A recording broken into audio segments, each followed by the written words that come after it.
Tired of that patata quality webcam and ready to level up your streams?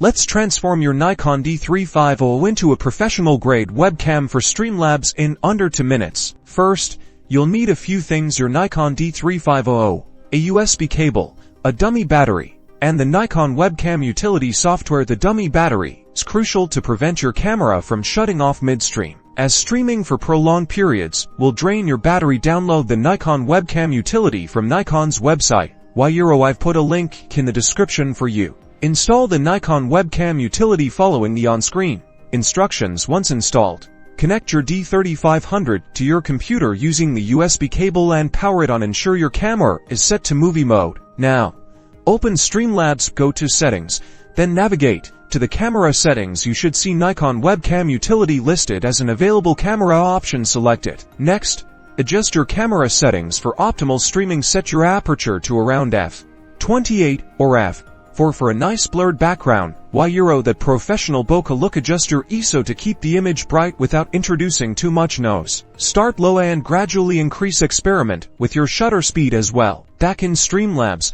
fine-tune your webcam settings. Adjust the resolution, frame rate, and zoom to your liking. Test your audio levels to ensure clear communication with your audience. Consider adding lighting to brighten the shot. And that's it. You've successfully set up your Nikon D3500 as a webcam in Streamlabs. Now go create some amazing streams and don't forget to subscribe for more tips and tricks.